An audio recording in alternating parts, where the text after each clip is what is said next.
Hey, and welcome to another episode of Medical Director Minute. I'm your host, Dr. Brian Everett. Today we have a incredible guest, Dr. Bazan. She's one of our second year residents in emergency medicine. Today she's going to talk about something she's very passionate about, and that is pulmonary embolisms. Dr. Bazan?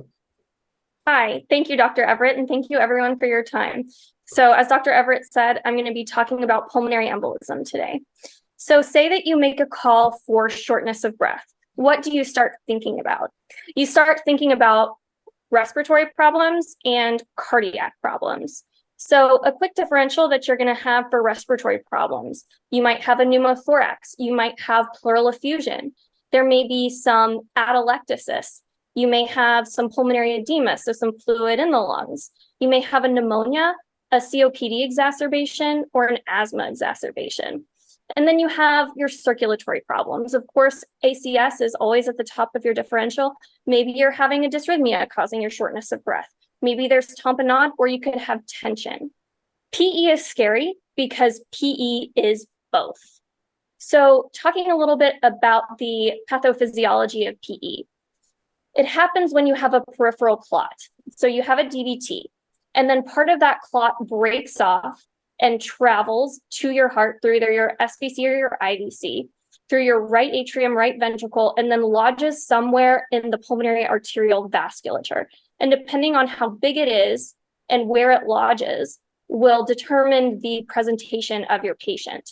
So recognizing it, symptoms can be anything from dyspnea at rest or with exertion that's acute onset. If they have pleuritic chest pain, where when they breathe in deeply, it hurts, that's because there's some inflammation of the pleura. If they have orthopnea or shortness of breath when they're recumbent, that could mean that there's some heart strain involved. If they are coughing, if they have wheezing, if they have hemoptysis, because when you have decreased circulation to your lungs, that causes ischemia of the tissue. And that's what actually gives you the hemoptysis. And very frighteningly, sudden death is the presenting symptom of a quarter of PEs. There are risk factors that will increase your suspicion. Are they coagulopathic? So do they have a history of cancer? Are they on hormonal birth control? Are they obese because adipose tissue produces estrogen? Are they pregnant? Are they smokers? Do they have limited mobility? Stasis promotes clots. So are they in pain, limiting their mobility? Do they have dementia and they're laying in bed in a nursing home all day? Have they traveled recently and they haven't been moving their legs around? Or did they have recent surgery? Also, anytime they have a history of DVT or PE, that will increase your suspicion. On physical exam, your patient may be diaphoretic. Do not be fooled by their lung exam. Their lungs may be perfectly clear to auscultation, or they may have some crackles and wheezing. Take a look at the rest of your patient. So don't just stop with your heart and lung exam. Do they have unilateral extremity swelling that you notice? Do they have cord tenderness behind their knee? You take a look at their vitals. Are they tachycardic? Are they breathing quickly? Are they hypoxic? Do they have a low end tidal with a normal waveform? Because if you're not perfusing your lung adequately, you're not performing gas exchange, and your end tidal is going to be low, you're not blowing off as much CO2. What will your EKG findings be? It may very well just be normal sinus rhythm. If you have T-wave inversions in precordial leads in lead 3, that should make you more suspicious that there's a PE going on. Plain old sinus tach can be PE.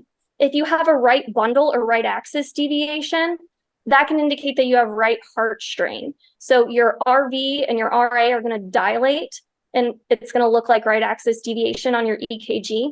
That dilation can cause arrhythmias like AFib or aflutter. And less typically, but classically taught, you can get an S1Q3T3. So here we have an example of an EKG. We can see that there's right axis deviation. The QRS is negative in lead 1 and positive in AVF.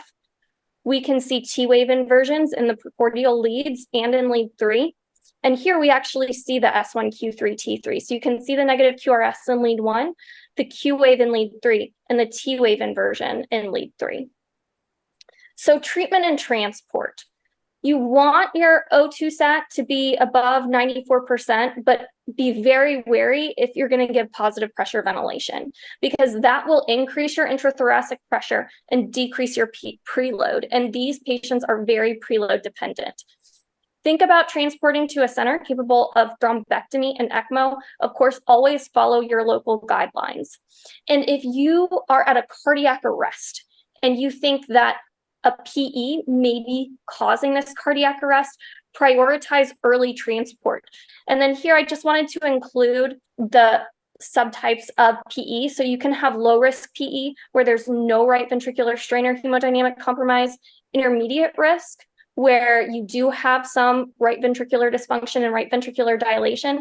And you can see that on point of care ultrasound, which is a personal passion of mine. And then you have high risk, which is your patient with hypotension or, of course, cardiac arrest. It sounds very scary when we're dealing with a pulmonary embolism. It has a lot to do with history and maybe some physical exam findings, but there's really not very much diagnostically we can do pre-hospital. Is that correct? That's correct. And if you happen to be at a place where you are equipped with ultrasound, there are certain things you can do. You can look and see if your RV is dilated. That will help you a little bit. There's some more advanced techniques if you're an ultrasound nerd like I am that you can get into, but really it's just all about your history and physical exam. That's where the answers lie for you. Some patients may have had a history of a pulmonary embolism and be complaining of chest pain, and they are on an anticoagulation treatment.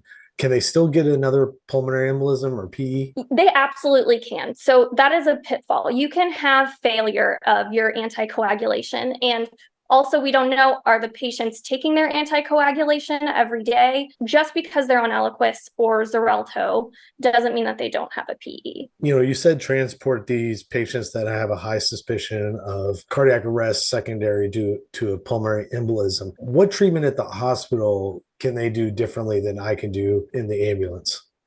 So they can do a lot of different things. They can push thrombolytics. They can also be taken with interventional radiology to actually go pull that clot out.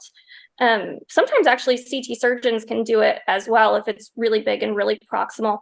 And they can also start ECMO if the patient's very hemodynamically unstable, just to perform gas exchange and rest the heart. My understanding, as you explained, of a pulmonary embolism is it's both a respiratory problem and a cardiac problem. So it's not just one system. And really, I'm thinking about the cardiac failure is where I'm going to get the hypotension. I'm going to get the cardiac arrest. I'm going to get the really, really sick patients. So I need to have a good suspicion and think that these patients are really, really sick and need to get them to definitive care as quickly as possible. Man, that's exactly right. Well, that's really good. I really appreciate you taking time out to explain this all to us. I hope some of my guys and gals bring you a pulmonary embolism patient and you can help save their lives with them. So thank you very much. Thanks for having me on Medical Director Minute. Oh, no problem. And if you liked what you heard today, please like, share, and subscribe. Spread the word. Be safe. Let's go save some lives out there, guys.